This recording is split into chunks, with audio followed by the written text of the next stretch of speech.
खबरों की रील की शुरुआत करते हैं और सबसे पहले रील कौन सी है देखते हैं। पीएम ने श्रमिकों से मुलाकात की है। ये तस्वीर दिल्ली से सामने आई है, जहां पर प्रधानमंत्री नरेंद्र मोदी ने दिल्ली में द्वारका एक्सप्रेसवे का उद्घाटन किया। इन दोनों प्रोजेक्ट पर 11,000 करोड़ रुपए की लागत आई है और इस एक्सप्रेसवे से दिल्ली और गुरुग्राम के बीच का जाम खत्म हो जाएगा। नरेंद्र मोदी ने अर्बन एक्सटेंशन रोड 2 और द्वारका एक्सप्रेसवे के दिल्ली भाग का उद्घाटन किया। इस दौरान पीएम के साथ केंद्रीय मंत्री नितिन गडकरी और दिल्ली के मुख्यमंत्री रेखा गुप्ता और हरियाणा के मुख्यमंत्री नायब सिंह सैनी मौजूद रहे। इस दौरान पीएम मोदी ने रोड शो भी किया और वहां मौजूद लोगों का अभिवादन भी स्वीकार किया। इसके साथ ही पीएम मोदी ने इस एक्सप्रेसवे का मुआयना भी किया। साथ ही पीएम मोदी ने श्रमिकों की मेहनत की दिल खोलकर तारीफ की। उन्होंने श्रमिकों से सीधा संवाद किया, उनके अनुभव सुने और उनके कठिन परिश्रम को राष्ट्र निर्माण का आधार बताया। लगभग 11,000 करोड़ रुपए की लागत से बनी ये सड़कें दिल्ली से गुरुग्राम और इंदिरा गांधी अंतर्राष्ट्रीय हवाई अड्डे तक की यात्रा को तेज और सुगम बनाएगी। पीएम मोदी ने श्रमिकों का हौसला बढ़ाते हुए कहा कि उनकी मेहनत से लाखों लोगों की जिंदगी आसान होगी और देश का विकास तेजी से आगे बढ़ेगा। राहुल गांधी की वोटर अधिकार यात्रा की बिहार से शुरुआत हो चुकी है, लेकिन इससे पहले राहुल से एक कांग्रेस के बुजुर्ग कार्यकर्ता मिलने पहुंचे, जो अब खूब सुर्खियां बटोर रही हैं।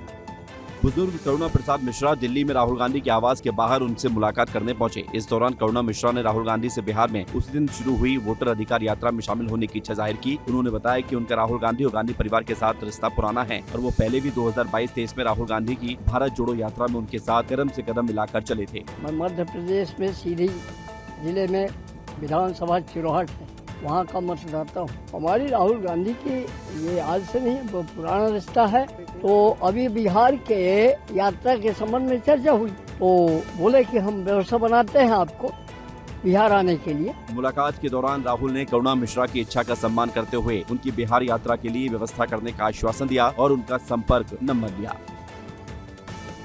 लोकसभा में नेता विपक्ष राहुल गांधी ने वन अधिकार पट्टों को लेकर एक बड़ा बयान दिया है। सोशल मीडिया प्लेटफॉर्म एक्स पर राहुल गांधी ने आरोप लगाया है कि भाजपा सरकार ने बहुजनों और आदिवासियों के अधिकारों को छीनने के लिए एक नया हथियार बना लिया है।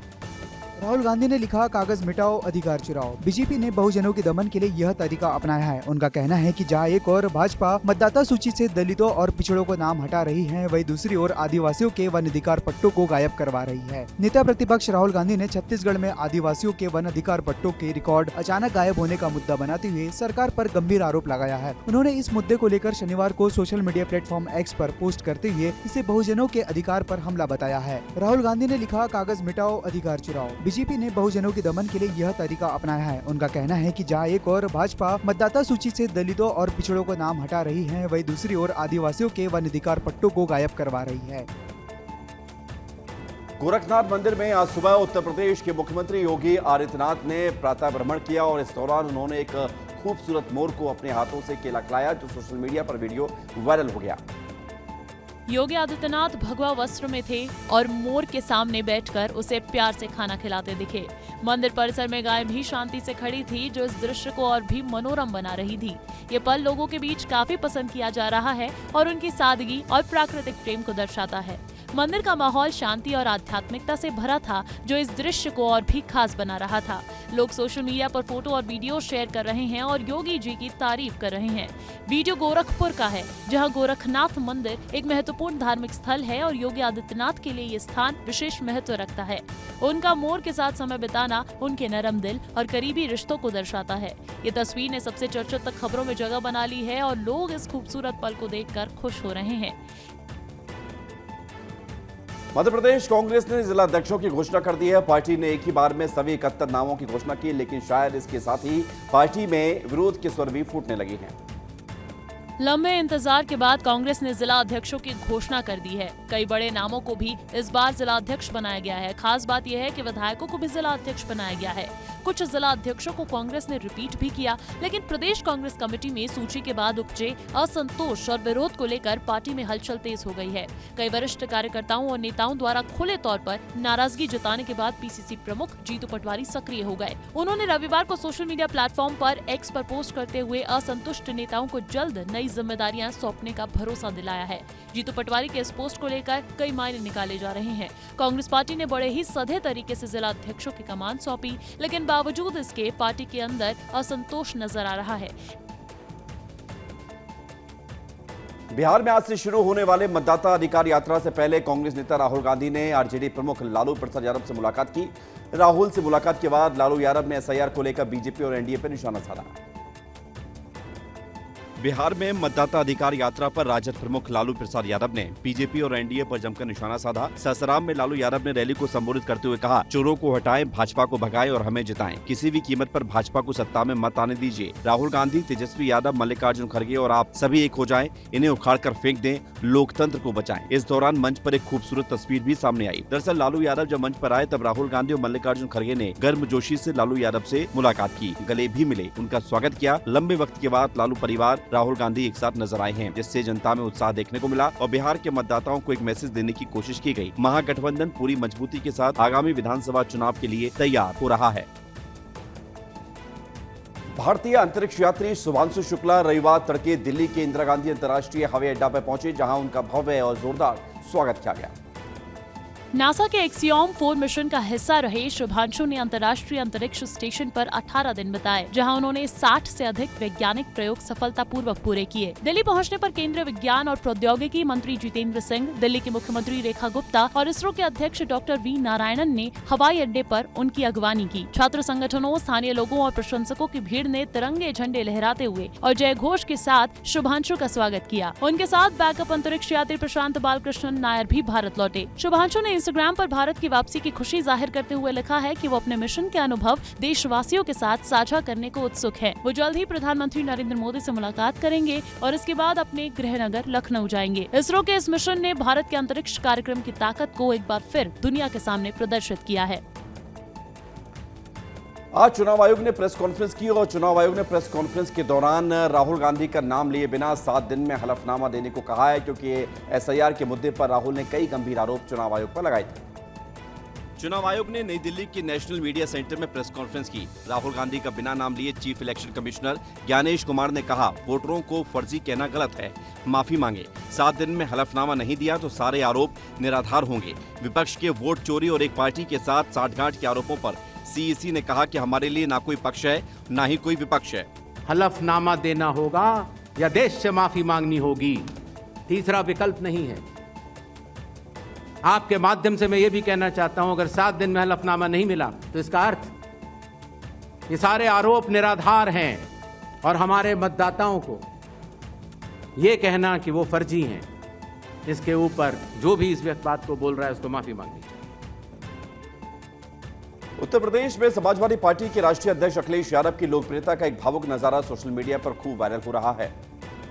एक वीडियो में सड़क किनारे खड़ी एक कार पर लगे समाजवादी पार्टी के झंडे को एक रिक्शा चालक बार बार चूमते और माथे से लगाते हुए दिखा, जिस पर अखिलेश यादव की तस्वीर थी। किसी ने इसकी वीडियो बना ली जो अब सोशल मीडिया पर तेजी से फैल रही है, जिसमें रिक्शा चालक भावुक होकर झंडे को श्रद्धा और उम्मीद के साथ चूम रहा है। लोग इस दृश्य को खूब पसंद कर रहे हैं और ये अखिलेश यादव के प्रति गरीब और मेहनतकश वर्ग के विश्वास को दर्शाता है। वीडियो में रिक्शा चालक की भावना ये बताती है कि समाजवादी पार्टी और अखिलेश यादव के प्रति उनकी गहरी आस्था है और वो उनकी सत्ता में वापसी की उम्मीद रखता है। सोशल मीडिया यूजर्स ने इसे जनता का सच्चा प्यार और समाजवादी पार्टी की ताकत बताया। हालांकि वीडियो की सटीक जगह और रिक्शा चालक की पहचान अभी स्पष्ट नहीं है, लेकिन ये घटना उत्तर प्रदेश में अखिलेश यादव की लोकप्रियता और उनके समर्थकों के उत्साह को दर्शाती है। अगली रील क्या है? महिला ने सुसाइड की कोशिश की है। ये तस्वीर सामने आई है मुंबई से, जहां पर अटल सेतु पर दिल दहला देने वाली घटना सामने आई। एक महिला ने आत्महत्या का यहां पर प्रयास किया। दरअसल रीमा ने टैक्सी ड्राइवर संजय द्वारका यादव की टैक्सी किराए पर ली और अटल सेतु के न्हावा शेवा छोर पर गाड़ी रुकवाकर रेलिंग पर चढ़ गई। पुलिस के मुताबिक रीमा ने पहले कुछ धार्मिक फोटो फ्रेम समुद्र में फेंके और फिर कूदने की कोशिश की। संजय यादव ने अपनी सूझबूझ दिखाते हुए रीमा के बाल पकड़कर उन्हें तुरंत पकड़ लिया जब वो रेलिंग से फिसलकर गिरने वाली थी। इस दौरान न्हावा शेवा ट्रैफिक पुलिस की गश्ती टीम ने तुरंत रेलिंग पर चढ़कर संजय के साथ मिलकर रीमा को सुरक्षित खींच लिया। इस नाटकीय बचाव का वीडियो सीसीटीवी में कैद हो गया, जब सोशल मीडिया पर वायरल है। लोग संजय की बहादुरी और पुलिस की त्वरित कार्रवाई की जमकर सराहना कर रहे हैं। रीमा ने पुलिस को बताया है कि वो धार्मिक अनुष्ठान के लिए फोटो फ्रेम फेंक रही थी और पुलिस को देखकर घबराहट में उनका संतुलन बिगड़ गया। हालांकि उनके रिश्तेदारों का कहना है कि वो मानसिक रूप से परेशान थी। जयपुर के मुरलीपुरा थाना क्षेत्र में एक दिल दहला देने वाली घटना सामने आई है, जहां पर रोड रेज के एक मामले में स्कॉर्पियो सवार दबंगों ने 35 वर्षीय चंद्रशेखर को बेरहमी से कुचलकर मौत की घाट उतार दिया। घटना की शुरुआत तब हुई जब स्कॉर्पियो और एक अन्य कार में टक्कर हो गई। इसके बाद स्कॉर्पियो सवार 4 से 5 युवकों ने कार के शीशे तोड़ दिए और ड्राइवर के साथ मारपीट शुरू कर दी। स्थानीय लोगों ने जब इसका विरोध किया तो हंगामा बढ़ गया। चंद्रशेखर ने भीड़ को शांत करने और बदमाशों को रोकने की कोशिश की, लेकिन गुस्साए स्कॉर्पियो चालक ने भागने की कोशिश में पहले 3 लोगों को टक्कर मारी और फिर चंद्रशेखर को 2 बार कुचल दिया, जिससे उसकी मौके पर ही मौत हो गई। ये पूरी वारदात सीसीटीवी में कैद हो गई, जिसमें स्कॉर्पियो चालक की बर्बरता साफ दिख रही है। घटना के बाद इलाके में तनाव फैल गया और गुस्साए लोगों ने सड़क जाम कर दी, जिसे नियंत्रित करने के लिए पुलिस को हल्का बल प्रयोग करना पड़ा। इस घटना ने जयपुर में कानून व्यवस्था पर सवाल उठाए हैं और स्थानीय लोग दोषियों के खिलाफ सख्त कार्रवाई की मांग कर रहे हैं। महाराष्ट्र के नांदेड़ में आज सुबह हुई तेज बारिश ने जनजीवन को अस्त व्यस्त कर दिया। नदी नाले उफान पर हैं और हिमायत नगर जलगांव मार्ग पर बने अंडरपास में पानी भरने से एक बड़ा हादसा होते होते टल गया। नांदेड़ में सुबह हुई मूसलाधार बारिश के कारण हिमायत नगर जलगांव मार्ग का अंडरपास पानी से लबालब भर गया। कई फीट पानी में एक थार एसयूवी फंस गई थी और देखते ही देखते वह बहने लगी, लेकिन फ्लाईओवर पर मौजूद स्थानीय ग्रामीणों ने तुरंत हरकत में आते हुए चालक को सुरक्षित बाहर निकाल लिया। ग्रामीणों की सूझबूझ और त्वरित कार्रवाई ने एक बड़ी अनहोनी को टाल दिया। प्रत्यक्षदर्शियों के अनुसार अंडरपास में अचानक पानी बढ़ने से स्थिति गंभीर हो गई थी। थार एसयूवी को पानी में तेज बहाव में बहती हुई देख ग्रामीणों ने रस्सियों और अन्य साधनों का उपयोग कर चालकों को सुरक्षित निकाला। इस घटना ने एक बार फिर स्थानीय लोगों की एकजुटता और मानवता को सामने ला दिया है। घटना की सूचना मिलते ही स्थानीय प्रशासन ने अंडरपास को बंद करवा दिया और वैकल्पिक मार्गों का इंतजाम किया। मौसम विभाग ने अगले कुछ घंटों में और बारिश की चेतावनी दी है। जम्मू कश्मीर के कठुआ जिले के जंगलोट क्षेत्र में जोड़ गांव में सुबह बादल फटने से भारी तबाही हुई। अचानक आई बाढ़ और भूस्खलन के चलते 2 से 3 घर मलबे में दब गए। मलबे में दबकर 4 लोगों की मौत की खबर है। इस आपदा ने रेलवे ट्रैक, राष्ट्रीय राजमार्ग और कठुआ पुलिस स्टेशन को भी नुकसान पहुंचाया, जिससे क्षेत्र में यातायात और सामान्य जनजीवन बुरी तरह से प्रभावित हुआ। पुलिस और एनडीआरएफ की टीम्स बचाव कार्य में दिन रात जुटी है, क्योंकि अभी भी 6 लोगों के मलबे में फंसे होने की आशंका है। भारी बारिश और सड़कों के बह जाने से बचाव कार्य में भारी मुश्किलें आ रही हैं, जिससे राहत प्रयासों में देरी हो रही है। केंद्रीय मंत्री जितेंद्र सिंह ने स्थिति का जायजा लेने के लिए स्थानीय प्रशासन से संपर्क किया और प्रभावित क्षेत्रों में राहत कार्यों को तेज करने के निर्देश दिए। स्थानीय लोग दहशत में हैं और प्रशासन से तत्काल मदद की मांग कर रहे हैं। जम्मू कश्मीर प्रशासन ने लोगों से नदी नालों और निचले इलाकों से दूर रहने की अपील की है, क्योंकि मौसम विभाग ने अगले कुछ घंटों में भारी बारिश की चेतावनी दी है। खबरों की रील में देखते हैं अगली रील कौन सी। अगली रील की बात करेंगे। बारिश ने तबाही मचाई है। तस्वीर सामने आई है कोलंबिया के कोडावो प्रांत के मोनिटेरिया शहर से, जहां पर भारी बारिश के चलते गंभीर बाढ़ की स्थिति बन गई और पिछले कुछ दिनों से लगातार बारिश ने यहां पर इलाके को जलमग्न कर दिया है। सड़कों पर पानी का स्तर इतना बढ़ गया है कि वाहन डूबने लगे हैं। एक वीडियो में एक सफेद पिकअप ट्रक पानी में फंसा हुआ है, जहां कई लोग उसे निकालने की कोशिश कर रहे हैं। बारिश इतनी तेज थी कि न केवल सड़कें बल्कि घरों और दुकानों के अंदर भी पानी घुस गया। स्थानीय लोगों को अपनी सुरक्षा के लिए ऊंची जगहों पर शरण लेनी पड़ी। बाढ़ से घरों, दुकानों और सार्वजनिक संपत्ति को काफी नुकसान पहुंचा। कई लोग अपने सामान और पशुओं को बचाने के लिए जूझ रहे हैं। प्रशासन ने लोगों को घरों में रहने और अनावश्यक यात्रा से बचने की सलाह दी है। राहत और बचाव कार्य शुरू कर दिए गए हैं, जहां आपदा प्रबंधन टीम और स्थानीय प्रशासन मिलकर लोगों की मदद कर रहे हैं। मौसम विभाग ने और बारिश की चेतावनी जारी की है, जिससे स्थिति और गंभीर हो सकती है। लोगों को सावधानी बरतने और आपदा प्रबंधन टीम की मदद लेने को कहा गया है। महाराष्ट्र के जालना से एक सनसनीखेज खबर सामने आई है, जहां पर एक पुलिस अधिकारी का सिंघम स्टाइल चर्चा का विषय बन गया, लेकिन जनता ने इस अफसर को दिया एक नया नाम, चिंगम। जालना में चल रहे प्रदर्शन के दौरान स्थिति उस वक्त गर्मा गई जब एक पुलिस अधिकारी ने प्रदर्शनकारी को जोरदार लात मारी। इस घटना का वीडियो सोशल मीडिया पर तेजी से वायरल हो रहा है। लोग इस पुलिस वाले के रवैये को सिंघम स्टाइल बता रहे हैं, लेकिन गुस्साई जनता ने तंज कसते हुए कहा, ये सिंघम नहीं चिंगम टाइप का अफसर है। इस घटना ने स्थानीय लोगों में आक्रोश पैदा कर दिया है। प्रत्यक्षदर्शियों का कहना है कि प्रदर्शन शांतिपूर्ण था, लेकिन पुलिस की इस कार्रवाई ने माहौल और तनावपूर्ण बना दिया। सोशल मीडिया पर इस अफसर की आलोचना कर रहे हैं और हैशटैग चिंगम ऑफिसर ट्रेंड कर रहा है। इस घटना के बाद स्थानीय पुलिस प्रशासन ने मामले की जांच शुरू कर दी है। पुलिस का कहना है कि प्रदर्शन के दौरान स्थिति को नियंत्रित करने के लिए कार्रवाई जरूरी थी। हालांकि इस वीडियो ने पुलिस की कार्यशैली पर सवाल उठा दी है। जालना की इस घटना ने एक बार फिर पुलिस और जनता के बीच तनाव को उजागर कर दिया है। अगली रील है रीवा से, जहां पर देर रात एक दरगाह में तोड़फोड़ की गई। अज्ञात आरोपियों ने फर्श और दीवारों को नुकसान पहुंचाने की नीयत से तोड़फोड़ की। जिसकी जानकारी समुदाय के लोगों को होने के बाद पुलिस को सूचना दी और इस घटना का विरोध जताया। जिले के गुड़ थाना क्षेत्र अंतर्गत गोरगी गांव में बनी एक दरगाह को अज्ञात बदमाशों ने क्षति पहुंचाने की कोशिश की। दरगाह की छत, फर्श और दीवारों को नुकसान पहुंचाया गया। घटना की जानकारी सुबह लोगों को हुई तो हंगामा मच गया। अपनी आस्था पर प्रहार के बाद लोगों का आक्रोश फूट पड़ा। हालांकि समय रहते स्थिति को भांपते हुए मौके पर पुलिस अधिकारी और एसडीएम पहुंचे और जल्द से जल्द कार्रवाई करने की बात कही है। कुछ असामाजिक तत्वों द्वारा मस्जिद का जो गुंबद है उसको नुकसान पहुंचाया गया और जो फर्श है नीचे का और अंदर की टाइल्स है उनको तोड़ा गया है। पुलिस इसमें जांच कर रही है। जो भी पतासाजी के बाद जो भी अपराधी वैमनस्य फैलाने वाले लोग हैं उन पर कार्रवाई की जाएगी।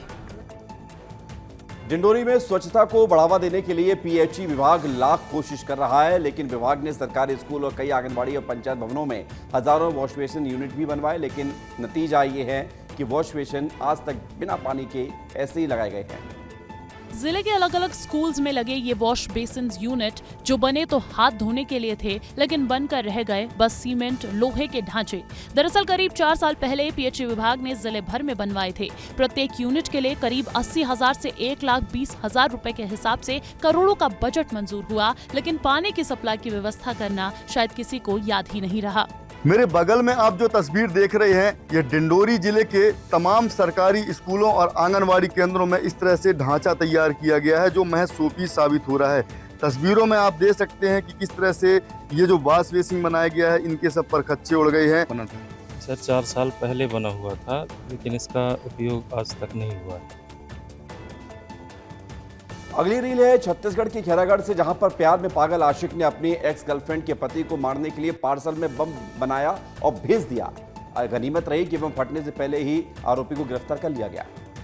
उसने YouTube पर ट्यूटोरियल देखकर होम थिएटर स्पीकर में जिलेटिन और डेटोनेटर फिट किया। इस मामले में पुलिस ने मास्टरमाइंड सहित 7 आरोपियों को गिरफ्तार किया है। ये मामला गंडई थाना क्षेत्र का है। हैरानी की बात तो ये है कि मास्टरमाइंड विनय वर्मा ITI का स्टूडेंट है। युवती के साथ उसका कुछ समय तक प्रेम प्रसंग चला, बाद में लड़की ने ब्रेकअप कर लिया। इसी साल गंडई के अफसार खान के साथ उसकी शादी हो गई, जो कि पेशे से इलेक्ट्रीशियन है। वहीं प्यार में पागल आशिक ने उसके पति को मारने की साजिश रची और होम थिएटर स्पीकर में 2 किलो बारूद भरकर अफसार के एड्रेस पर भेज दिया। बाहर से पार्सल बिल्कुल नया होम थिएटर लग रहा था, लेकिन उसे उठाते ही अफसार को शक हुआ। स्पीकर असामान्य रूप से भारी था और पावर पिन टूटा हुआ दिख रहा था। इसके बाद उसने सावधानी से स्पीकर खोला तो अंदर जिलेटिन की छड़ें और तारों से जुड़ा डेटोनेटर निकला।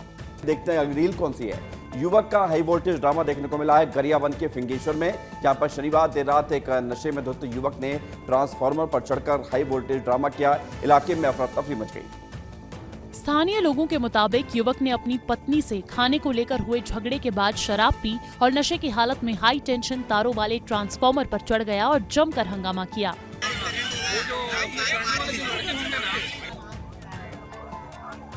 घटना की सूचना मिलते ही पुलिस और बिजली विभाग की टीम मौके पर पहुंची। लोगों ने तुरंत बिजली आपूर्ति बंद करवा दी, जिससे बड़ा हादसा टल गया, वरना युवक की जान को खतरा हो सकता था। वीडियो में भी देख सकते हैं कि कैसे युवक नशे में धुत अपनी जान को दांव पर लगा रहा है। पुलिस ने 1.5 घंटे की कड़ी मशक्कत के बाद युवक को सुरक्षित नीचे उतारा। इस दौरान सड़क पर लोगों की भीड़ जमा हो गई और सभी दंग रह गए। युवक का नाम शंभू है, जो देवार मोहल्ले का रहने वाला है। इस घटना ने स्थानीय लोगों में शराब के नशे से होने वाले खतरों को लेकर चर्चा छेड़ दी है। अगली रील है रायपुर से, जहां पर स्टंटबाजी करना कुछ लोगों को बहुत भारी पड़ गया। स्टंटबाजी करने वाले बाइकर्स पर पुलिस ने बड़ी कार्रवाई की है। आए दिन इस तरह की स्टंटबाजी के वीडियो वायरल होते रहे हैं।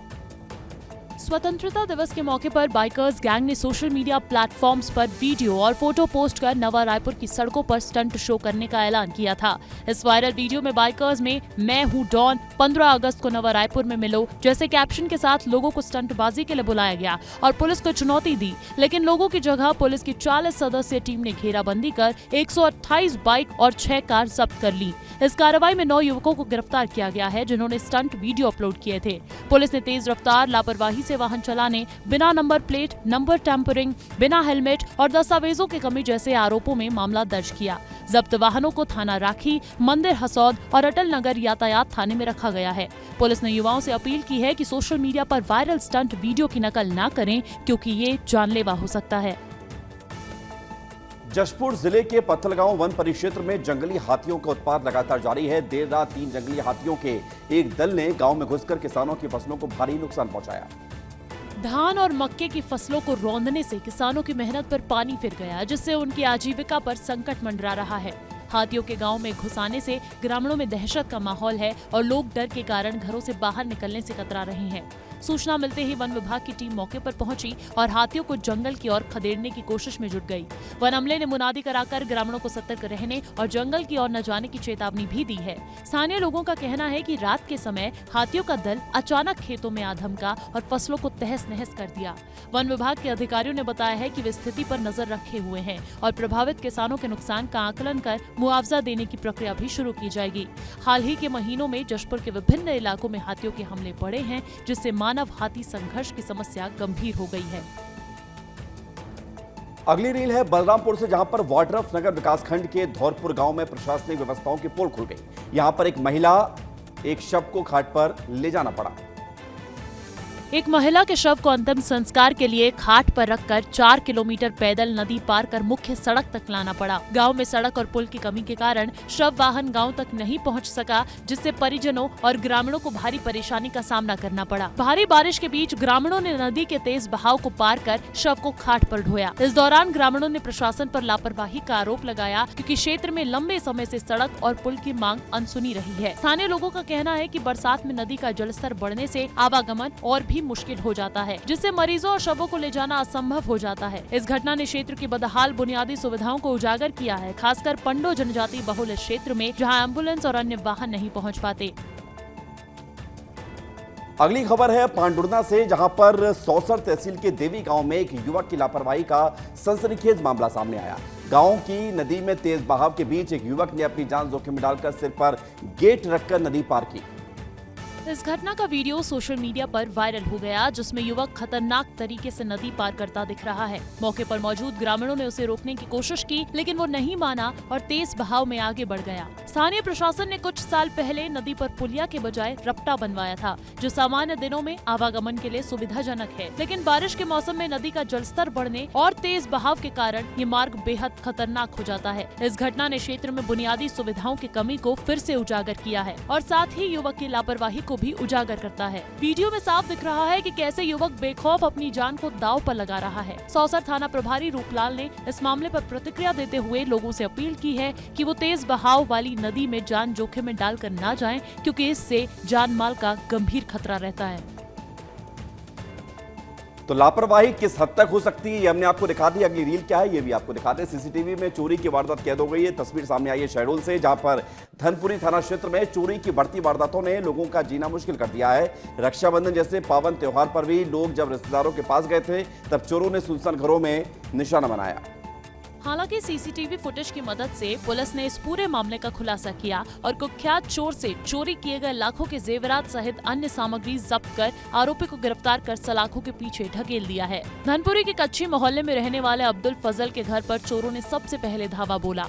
खिड़की तोड़कर आरोपी ने 60,000 रुपए नकद और सोने चांदी के जेवरात पर हाथ साफ किया और इसके बाद बगल में रहने वाली उषा तिवारी के घर का दरवाजा तोड़कर चोर ने LED टीवी, चांदी के सिक्के, जेवर और नकदी सहित लाखों का सामान चोरी किया और फरार हो गया। ये पूरी वारदात अब्दुल फजल के घर के बाहर लगे सीसीटीवी कैमरा में कैद हो गई। फुटेज में आरोपी चोरी का सामान ले जाते साफ नजर आया। इसी आधार पर पुलिस ने आरोपी की पहचान कर उसे छत्तीसगढ़ से गिरफ्तार कर लिया है। आरोपी का नाम रुपेंद्र लोनिया है, जो पहले भी चोरी के मामलों में जेल जा चुका है। भोपाल में एक बार फिर हमीरी अस्पताल का नाम बदलने की मांग ने जोर पकड़ लिया है। भोपाल के सांसद आलोक शर्मा ने इस मांग का समर्थन किया है। भोपाल नगर निगम अध्यक्ष किशन सूर्यवंशी ने पहले ही मुख्यमंत्री डॉक्टर मोहन यादव को पत्र लिखा था, जिसमें हमीदिया अस्पताल, कॉलेज और स्कूल का नाम बदलकर सम्राट अशोक या रानी कमलापति जैसे ऐतिहासिक शख्सियतों के नाम पर रखने की मांग की थी। अब सांसद आलोक शर्मा ने कहा है कि भोपाल केवल अल्पसंख्यकों का नहीं है, बल्कि सम्राट अशोक और रानी कमलापति जैसे महान शख्सियतों का शहर है, जिन्होंने भारतीय इतिहास में महत्वपूर्ण योगदान दिया। भोपाल केवल अल्पसंख्यकों का भोपाल नहीं है, भोपाल सम्राट अशोक का भोपाल है, भोपाल राजा भोज परमार वंशों का भोपाल है, भोपाल रानी कमलापति का भोपाल है। 700 साल का कालखंड हिंदू शासकों का रहा है। हमीदिया अस्पताल का नाम हमीदुल्ला मैं समझता हूँ कि जितना ज्यादा देशद्रोही था, इससे पहले कोई शासक नहीं रहा। सागर जिले में जन्माष्टमी का पर्व धूमधाम से मनाया गया। यहां पर आम से लेकर खास तक हर कोई भगवान श्री कृष्ण की भक्ति में रंगा हुआ नजर आया। खुरई विधायक और पूर्व गृह मंत्री भूपेंद्र सिंह भी भक्ति के रंग में डूबे दिखे। सागर के बामोरा स्थित रुद्राक्ष धाम मंदिर में आयोजित भव्य जन्माष्टमी महोत्सव में भूपेंद्र सिंह ने न केवल भगवान श्री राधा कृष्ण की आरती की, बल्कि श्री राधे राधे ऑर्केस्ट्रा और निमाड़ी रासलीला की प्रस्तुतियों पर जमकर नृत्य भी किया।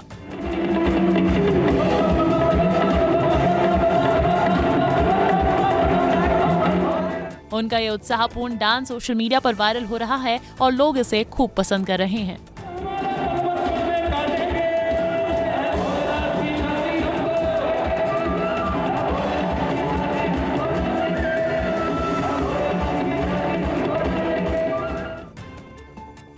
उधर सक्ती जिले के गोबरा नवापारा में जन्माष्टमी का पर्व रंगारंग और भक्ति में माहौल में मनाया गया। इसी बीच चंद्रपुर से कांग्रेस विधायक राम कुमार यादव ने अपनी अनोखी प्रस्तुति से सभी का ध्यान खींचा। उन्होंने आग से जलते डंडे के साथ शानदार करतब दिखाया, जिसने दर्शकों को मंत्रमुग्ध कर दिया। गोबरा के श्री कृष्ण जन्मोत्सव समारोह में विधायक ने न केवल भगवान श्री कृष्ण की आरती की, बल्कि पारंपरिक नृत्य और करतबों के जरिए भक्ति और उत्साह का अनूठा संगम प्रस्तुत किया। स्थानीय लोगों और श्रद्धालुओं ने उनके इस जोश भरे अंदाज की जमकर तारीफ की। इस प्रदर्शन का वीडियो अब सोशल मीडिया पर तेजी से वायरल हो रहा है।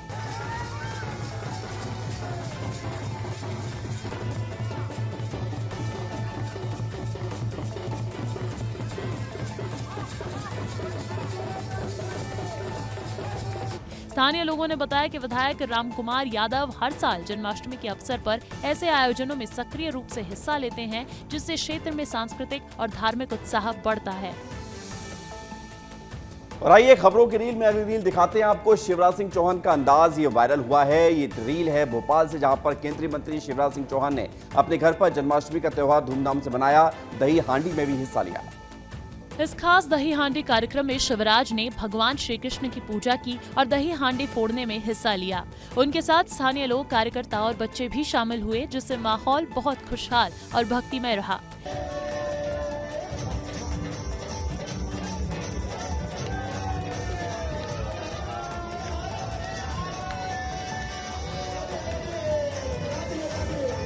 शिवराज सिंह चौहान ने कहा कि जन्माष्टमी हमें श्री कृष्ण के प्रेम और अच्छे कामों की सीख देती है। उन्होंने सबको त्योहार की शुभकामनाएं दी और समाज में एकता की बात भी कही। कार्यक्रम में राधा कृष्ण के भजन और नाच गाना हुआ, जिसने सबका मन मोह लिया। सोशल मीडिया पर इस आयोजन की तस्वीरें और वीडियो खूब वायरल हो रहे हैं और लोग शिवराज की सादगी और भक्ति की तारीफ कर रहे हैं। जन्माष्टमी के पावन पर्व पर एक अस्पताल में एक नन्हे शिशु का जन्म हुआ, जिसे भगवान कृष्ण का रूप दे दिया गया और वीडियो सामने आया। डॉक्टरों और नर्सों ने शिशु को पीले और लाल रंग के सुंदर कपड़े पहनाए और सिर पर मुकुट सजाया, जिससे वो छोटा सा कान्हा लगने लगा। अस्पताल के गलियारे में सभी ने खुशी से तालियां बजाई और हाथी घोड़ा पाल की जय कन्हैया लाल की का जाप किया गया।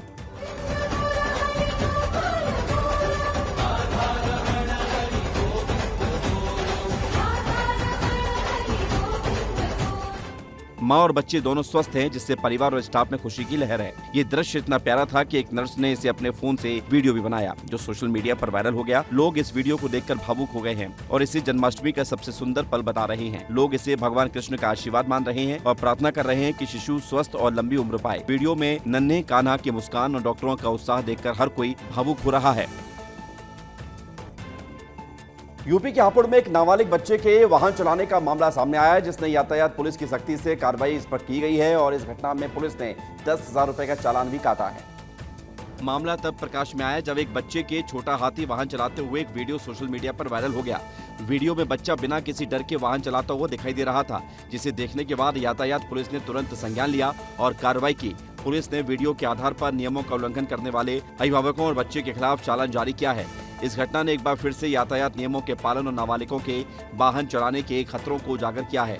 पुलिस का कहना है कि ऐसी घटनाओं को रोकने के लिए सख्ती से कार्रवाई की जाएगी और अभिभावकों को भी जिम्मेदार ठहराया जाएगा। नाबालिगों के वाहन चलाने से होने वाले हादसों की बढ़ती संख्या को देखते हुए प्रशासन ने लोगों से अपील की है कि वो अपने बच्चों को वाहन चलाने से रोकें और यातायात नियमों का पालन करें। पुलिस ने ये भी कहा है कि भविष्य में ऐसी घटनाओं पर और भी ज्यादा सख्ती से निपटा जाएगा। अब बात करेंगे अर्चना की। भोपाल में 11 दिन पहले लापता हुई अर्चना तिवारी का अब तक कोई सुराग नहीं मिल पाया है। पुलिस ने इस मामले को लेकर देश भर में सर्च ऑपरेशन जारी किया है। अब हर एंगल से जांच की जा रही है। अर्चना तिवारी के अचानक लापता होने से सनसनी मची हुई है। एक ऐसी घटना जिस पर अब तक कोई ठोस इनपुट निकलकर सामने नहीं आ पाया है। 11 दिन हो गए लेकिन लापता का कोई अता पता नहीं चल रहा है। रेलवे पुलिस, स्थानीय थाना पुलिस और क्राइम ब्रांच की टीम मिलकर देश भर में सर्च ऑपरेशन चला रही है। वहीं मंडीदीप से बुदनी ट्रैक तक की सर्चिंग भी की जा रही है। अर्चना तिवारी की तलाश में बुद्धि के पास जो बिडघाट है उसके जंगल पर रेलवे विभाग की पुलिस और वन विभाग की जो पुलिस है वो पहुंच चुकी है। आप तस्वीर देख सकते हैं कि तमाम जो जवान हैं वन विभाग के वो यहाँ पर मौजूद हैं, रेल विभाग के कर्मचारी यहाँ पर मौजूद हैं। कह सकते हैं कि अर्चना के लिए अर्चना जल्द से जल्द मिल जाए, जिसके लिए तमाम जो प्रयास है रेल विभाग द्वारा किए जा रहे हैं। तो अर्चना कहाँ है, इसको लेकर अभी भी लोगों के मन में सवाल है लेकिन जवाब मिल नहीं पा रहा है। अब अगली रील क्या है ये आपको दिखा देते हैं। डस्टबिन चोरों का आतंक दिखाई दिया है। तस्वीर आई है चंडीगढ़ से सामने, जहां पर एक अनोखी चोरी की घटना ने लोगों का ध्यान खींचा है। डस्टबिन चोरों ने दिन दहाड़े 2 डस्टबिन चोरी कर दिए। ये घटना सेक्टर 36 में हुई, जहां एक शख्स ने बताया कि चोरों ने उनके घर के बाहर रखे डस्टबिन उठा लिए, लेकिन कीमती सामान या पैसे छुए तक नहीं। इस घटना का सीसीटीवी फुटेज सोशल मीडिया पर वायरल हो रहा है, जिसने लोगों को हैरान कर दिया। फुटेज में दिख रहा है कि 2 युवक स्कूटर पर सवार होकर आए और बिना किसी हिचकिचाहट के डस्टबिन को लेकर फरार हो गए। इस घटना से नाराज होकर शख्स ने चंडीगढ़ पुलिस से मदद मांगी और सीसीटीवी फुटेज भी शेयर किया। पुलिस ने शिकायतकर्ता से संपर्क किया और उन्हें स्थानीय पुलिस स्टेशन में शिकायत दर्ज कराने को कहा है। लोगों ने इस घटना को देखकर हैरानी जताई और पुलिस से सख्त कार्रवाई की मांग भी की है। सोशल मीडिया पर लोग इस वीडियो को शेयर कर रहे हैं और पुलिस से त्वरित कार्रवाई की अपील कर रहे हैं। कुछ यूजर्स ने मजाकिया अंदाज में कमेंट किया कि शायद चोरों को डस्टबिन की इतनी जरूरत थी कि उन्होंने अन्य सामान छूने की जहमत ही नहीं उठाई। बढ़ाइए आगे, भिवानी की पूजा कलिंगा हरियाणवी परिधान और रोबोटिक स्टाइल में बाबी डॉल का एक्ट करती हैं और इन दिनों पूरे हरियाणा के साथ देश भर में चर्चित हुए। पूजा का अनोखा स्टाइल और उनका रोबोटिक अंदाज लोगों को इतना आकर्षित कर रहा है कि वो सोशल मीडिया पर वायरल हो गई हैं। वे दैनिक जीवन के कार्यों को रोबोटिक अंदाज में करती हैं, जैसे चलना, बातें करना, अन्य गतिविधियां जो उन्हें बिल्कुल बाबी डॉल की तरह दिखाती है। उनका ये स्टाइल न केवल मनोरंजन करता है बल्कि हरियाणा की संस्कृति को भी एक नए और आधुनिक रूप में प्रस्तुत करता है। लोग उनके वीडियो देखकर काफी प्रभावित हो रहे हैं और ये ट्रेंड तेजी से फैल रहा है। पूजा की इस अनोखी प्रस्तुति ने उन्हें स्थानीय स्तर पर ही नहीं बल्कि पूरे हरियाणा में लोकप्रियता दिला दी है। उनके वीडियो में हरियाणवी परिधान के साथ रोबोटिक मूवमेंट्स का मेल देखने को मिलता है, जो दर्शकों को हैरान करता है। ये स्टाइल न केवल मनोरंजन का साधन है बल्कि हरियाणा की परंपराओं और आधुनिकता को जोड़ने का एक अनोखा तरीका भी है। तो लोगों के अलग अलग शौक है, कोई रोबोट बनना चाहता है, कोई रोबोट को इंसान जैसा बताना चाहता है। केंद्र सरकार ने अमेरिका के टैरिफ पर जवाब देने की तैयारी कर ली है। इसके लिए वस्तु एवं सेवा कर यानी कि जीएसटी में बड़ा बदलाव करने की तैयारी हो रही है। जीएसटी 2.0 का ऐलान शुक्रवार को प्रधानमंत्री नरेंद्र मोदी ने स्वतंत्रता दिवस पर लाल किले से किया। उन्होंने इसे दिवाली गिफ्ट कहा, यानी सितंबर में जीएसटी बैठक करा के सरकार ये बदलाव कर सकती है। इसके मुताबिक अभी जीएसटी के 4 स्लैब हैं, 5%, 12%, 18% और 28%। सुधार के बाद 2 स्लैब 5 और 18% ही रहेंगे। इससे 12% जीएसटी के दायरे में आने वाले मक्खन, फ्रूट जूस, ड्राई फ्रूट्स जैसी 99% वस्तुएं 5% के दायरे में आ सकती हैं। ऐसे ही 28% टैक्स के दायरे में आने वाली cement, AC, TV, fridge, washing machine जैसी 90% वस्तुएं 18% के स्लैब में आ जाएंगी, यानी 10% तक सस्ती। सरकार ने टैक्स रेट में स्थिरता लाने और इनपुट टैक्स क्रेडिट के जटिल सिस्टम को आसान बनाने के लिए कदम उठाया है। सीहोर जिले में लव जिहाद को लेकर तनाव बढ़ता ही जा रहा है। लव जिहाद के आरोपी मोहसिन बाबा के खिलाफ सख्त कार्रवाई को लेकर हिंदू संगठन ने जमकर प्रदर्शन किया। जिले के इछावर में लव जिहाद के एक मामले ने हिंदू समाज में भारी आक्रोश पैदा कर दिया है। इस मामले में आरोपी मोहसिन बाबा पर आरोप है कि उसने अपनी पहचान छिपाकर रोहित बनकर एक हिंदू युवती को प्रेम जाल में फंसाया, शारीरिक संबंध बनाए और शादी का झांसा देकर धर्म परिवर्तन का दबाव डाला। इस घटना के विरोध में हिंदू संगठन के हजारों कार्यकर्ता सड़कों पर उतर आए और रविवार को इछावर बंद का ऐलान किया। हजारों कार्यकर्ताओं ने विरोध प्रदर्शन किया। हिंदू संगठनों ने इस घटना को हिंदू समाज की भावनाओं पर हमला करते हुए इछावर में विशाल प्रदर्शन किया। बड़ी संख्या में कार्यकर्ताओं ने नारेबाजी करते हुए सड़कों पर मार्च किया और प्रशासन से कड़ी कार्रवाई की मांग की। हिंदू संगठनों का कहना है कि ये केवल एक युवती के साथ अन्याय नहीं बल्कि पूरे हिंदू समाज की भावनाओं को ठेस पहुंचाने वाली घटना है। उन्होंने प्रशासन से मांग की है कि लव जिहाद के मामलों को रोकने के लिए ठोस कदम उठाए जाएं। छत्तीसगढ़ के जशपुर जिले में स्थित बादल खोल वन अभ्यारण्य में अवैध पेड़ कटाई के मामले में जंगलों का रकबा तेजी से कम हो रहा है, जिससे जंगल सिमटते जा रहे हैं। ग्रामीणों ने भी अब इसके खिलाफ आवाज बुलंद की है। बीती रात शाही डांड डिप्टी रेंजर ऑफिस से मात्र 1 किलोमीटर दूर और सड़क से 50 मीटर की दूरी पर लकड़ी तस्करों ने दर्जनों हरे भरे पेड़ काट डाले। मौके पर पहुंचे ग्रामीणों ने वन विभाग के अधिकारियों और कर्मचारियों पर तस्करों के साथ मिलीभगत का आरोप लगाया। आक्रोशित ग्रामीणों ने दोषियों के खिलाफ सख्त कार्रवाई की मांग की। ग्रामीणों का कहना है कि वन विभाग की लापरवाही और निष्क्रियता के चलते अभ्यारण्य में अवैध कटाई बेलगाम हो रही है।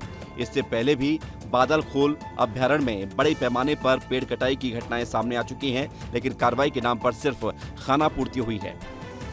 जो साल के बड़े बड़े वृक्षों को अवैध रूप से 8 नग काट दिया गया और कहीं न कहीं ये बड़े गिरोह का मामला है और इसमें वन विभाग के कर्मचारी भी संलिप्तता नजर आता है।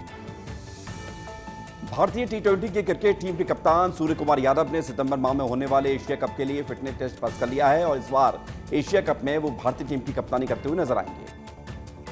दरअसल इस बार एशिया कप भारत की मेजबानी में यूएई और अबू धाबी में 9 से 28 सितंबर के बीच खेला जाएगा।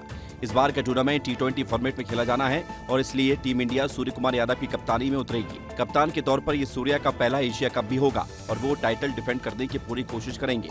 सूर्य कुमार यादव ने जून 2025 में जर्मनी के म्यूनिख में स्पोर्ट्स हर्निया की सर्जरी करवाई थी। इसके बाद उन्होंने बेंगलुरु स्थित सेंटर ऑफ एक्सीलेंस यानी कि COE में और अब उन्हें पूरी तरह से फिट घोषित कर दिया गया है। बड़ी बात है कि एशिया कप में पाकिस्तान के साथ मुकाबले को लेकर भी संशय बना हुआ है। हालांकि पाकिस्तान के साथ खेलने को लेकर स्थिति स्पष्ट नजर आ रही है, लेकिन फिर भी लोग इसका विरोध कर रहे हैं। अब देखना होगा कि सूर्य कुमार यादव की कप्तानी में एशिया कप में भारत का परफॉर्मेंस कैसा रहता है। और इसी के साथ खबरों की रील में इतना ही।